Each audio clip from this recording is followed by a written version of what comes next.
If you could erase all your memories except one, which memory would you choose to keep forever? The memory you choose to keep and the other dark one that you hate so much that you decide to throw it away into oblivion are the memories that define who you are.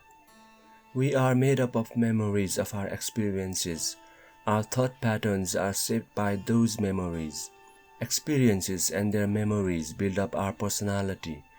Though born as clean slates, experiences and their memories fill the slate and give us an identity. We could have become anyone, but the circumstances, both physical and mental, made us who we are. Do you remember Rudyard Kipling's Jungle Book was based on an actual Indian guy who was raised by wolves? He didn't know he was a human, walked and ran on all fours, hissed and growled, understood no human language, and peed and pooped wherever he liked. The wolves that raised and shaped us are our family, ethnicity, school, environment, and society. Look at these beautiful people dancing in this hall. I have so many memories of this hall. My memories are stored somewhere. I can access them when I want to. I can also push away unpleasant memories into the darkest part of my mind. I remember my first kiss in this hall. Not me kissing, but seeing someone kiss. The guy bending down and craning his neck to reach the lips of a girl who was shorter. My friend giggled in the dark and said, "Wow, that's how they kiss." We were little kids then, and thought, "Will she get pregnant now?" I remember movies we watched in this hall as kids, laughed to tears in Police Academy, felt goosebumps while the elders whistled and screamed during the fight scenes of Rocky. Wished I hadn't peeped through the curtains during the horrifying scenes of gorillas in the mist. Wondered why the actresses usually fall down and crawl while being chased by killers in horror movies. Once a guy in the movie was passionately kissing the heroine, and I remember one of my friends who was older than me whisper some wise words into my ears. Do you know that when he kisses, he has already stuck his thing into her down below? I was just a kid and surprised with this new revelation, watched intently on the cinema screen to find out what in the hell he was sticking into her down below. Was it a knife? A gun? However intently I might have watched, I don't remember seeing anything. Later I understood that's how memories stick in our minds and make us understand and paint our present moment. Some memories stay, most don't. No one can remember what happened exactly at this time a year ago.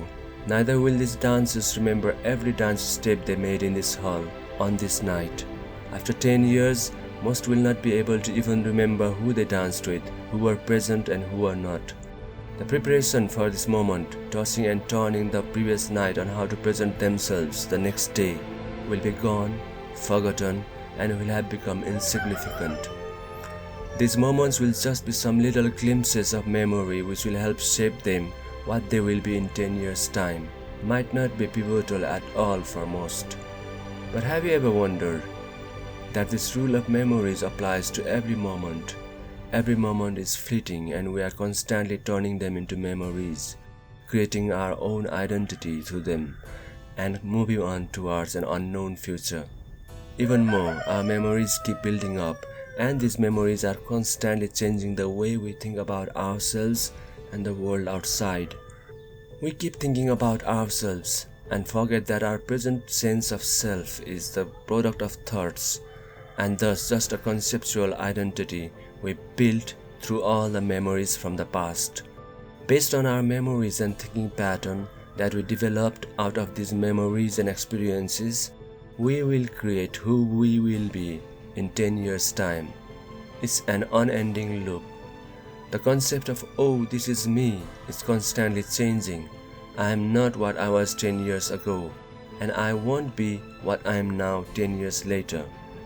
But are you sure what you really are now? Look at this hall again and the people in it. I have memories of this hall, and those memories make this a different thing for me. The hall is a concept in my mind. I have puked in this hall and covered the vomit with a doormat. I have seen a forehead being split in a fight. I have had goosebumps hearing a person sing. Just as my mind created an image of myself through these words and memories of what I did and what I read, aren't we all creating images of ourselves? Look at these dancers again. They are experiencing the moment. We are in the same hall, but everyone's experience is different from each other's. Physically in the same space and time, mentally we are in our own universes that our mind has created. The me I assume to be has never been known by anyone, not even myself. That is why we rely on Indian astrology, Tibetan horoscope, 16personalities.com to know what kind of person I am or I am not. I have an imagination of myself, you have an imagination of me. I have an imagination of you, you have an imagination of yourself. And these imaginations, though concrete, are never accurate. So there's no chance of knowing who a person truly is. To rub salt into the wound. The imagination you have of yourself is a concept your mind made from random occurrences. If I, as a child, had been separated from my biological parents and bred up in a foster home, or maybe raised by wolves in the jungle, I would have been a completely different person from what I am now. I would have different memories, different thought patterns, different worries, different pleasures, different ambitions.